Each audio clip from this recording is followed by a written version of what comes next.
जय श्रीमन नारायण। नमस्कार दोस्तों, मेरे चैनल में आपका स्वागत है।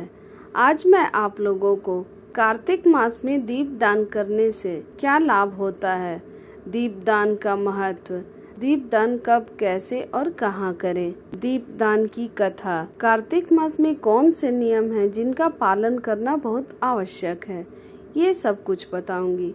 इसलिए आप लोग मेरे इस वीडियो में अंत तक बने रहें, वीडियो को स्किप ना करें और जो लोग मेरे चैनल पे नए हैं चैनल को सब्सक्राइब कर लें, बेल आइकन प्रेस करना ना भूलें। आप लोग की जानकारी के लिए मैं बता दे रही हूँ कि कार्तिक मास महात्म कथा मैंने पहले ही अपने प्लेलिस्ट में बनाकर डाल दिया है। इसलिए आप लोग को अगर कार्तिक मास की कथा सुननी हो तो आप लोग मेरे प्लेलिस्ट में जाके कथा को सुन सकते हैं। कार्तिक मास में पुण्य प्राप्त करना आसान और सहज है। इस माह में विष्णु मंदिर में दीपक जलाना बहुत पुण्यदायी है। कार्तिक मास में गंगा स्नान का बहुत महात्म्य है। गंगा जी में दीप दान करते हैं। इस माह में विष्णु पूजा, दीप दान, व्रत और दान का पुण्य अनंत है। आरोग्यता प्राप्त करने के लिए प्रातः उठकर गंगा स्नान कर तुलसी, पीपल और आंवला का पूजन कर दीप दान किया जाता है। एक विशेष बात यह भी है कि भक्त पूरे दिन निराहार या फलाहार रहते हैं तथा रात्रि में तारों के उदय होने पर उन्हें अर्घ देते हैं, फिर भोजन ग्रहण करते हैं। उसे तारा भोजन कहते हैं। दीपदान करने के पीछे का कारण यह है कि कार्तिक मास की प्रथम 15 दिन की रातें सबसे काली रातें होती हैं। भगवान विष्णु के जागने के ठीक पूर्व दीप जलाने से अश्वमेघ यज्ञ के बराबर पुण्य की प्राप्ति होती है। कार्तिक मास में दीप दान करने से मन के विकारों, काम, क्रोध, मद और लोभ का नाश होता है। आध्यात्मिक उत्कर्ष की प्राप्ति होती है। विष्णु भक्ति की प्राप्ति होती है। आरोग्यता मिलती है, सुयोग्यता आती है। मनोवांछित फल की प्राप्ति होती है।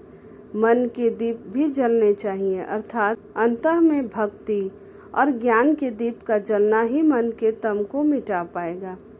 इस पवित्र कार्तिक मास में दीप दान का सौभाग्य जरूर प्राप्त करना चाहिए। कार्तिक मास में व्रत करने वालों को व्रत का पुण्य फल प्राप्त करने के लिए इन 5 नियमों का पालन करना चाहिए। हरि जागरण, प्रातः स्नानम, तुलसी सेवनम, उद्यापनम, दीपदानम, व्रतान्येतानि कार्तिके। वह फल इस लोक में ऐश्वर्य एवं परलोक में सद्गति देने वाला बताया गया है। इस माह की महत्ता स्वयं ब्रह्मा जी ने नारद जी को बताई है।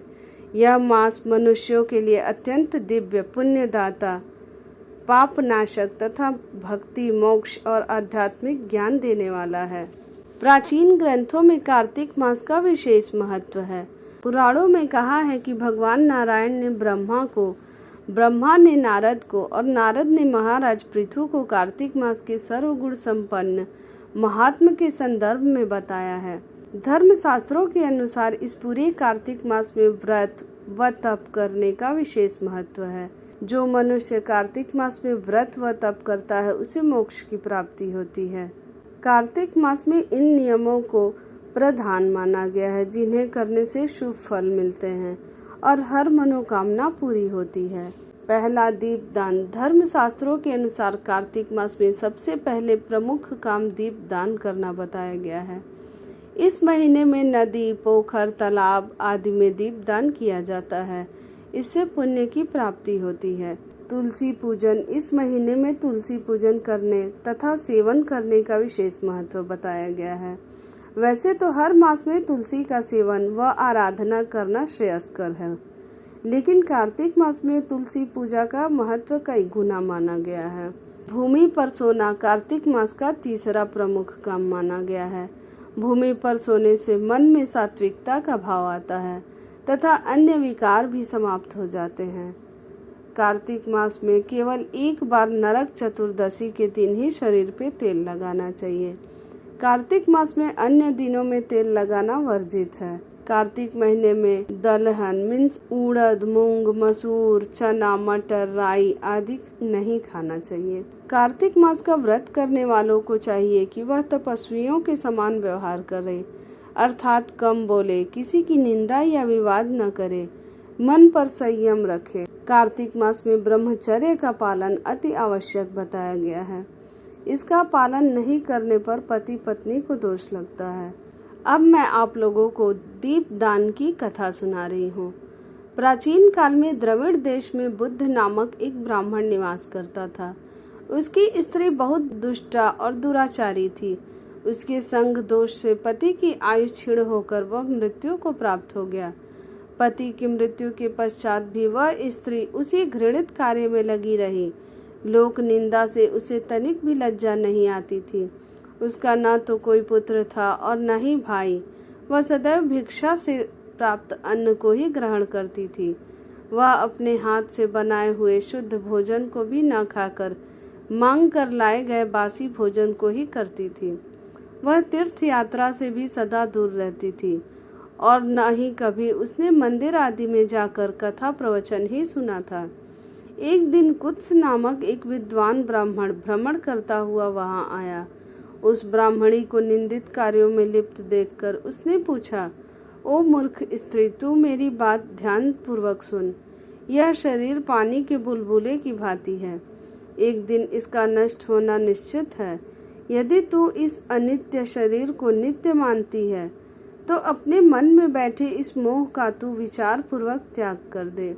सबसे श्रेष्ठ देवता भगवान विष्णु का चिंतन कर और उन्हीं की लीला कथा को आदर पूर्वक सुन।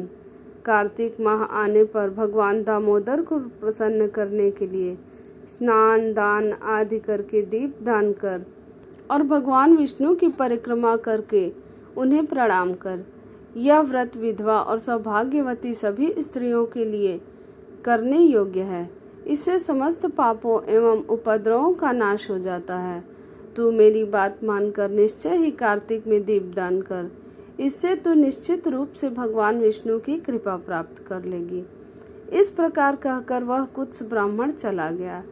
अब उस दुराचारी ब्राह्मणी ने भी पश्चाताप करते हुए यह निर्णय लिया कि वह कार्तिक माह में व्रत अवश्य करेगी। कार्तिक माह आने पर उसने पूरे माह प्रातः काल सूर्योदय काल में स्नान और दीप दान किया।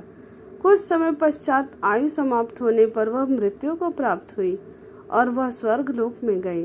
समय अनुसार वह मुक्ति को भी प्राप्त हो गई। जो व्यक्ति कार्तिक व्रत में तत्पर होकर दीप दान के इस इतिहास का श्रवण करता है और स्वयं भी दीप दान करता है, उसे अवश्य ही मोक्ष की प्राप्ति होती है। बोलो जय श्रीमन नारायण। अगर आपको मेरी यह कथा और जानकारी अच्छी लगी हो तो वीडियो को लाइक शेयर जरूर करें, चैनल को सब्सक्राइब कर लें और कमेंट में जय श्रीमन नारायण जरूर लिखें।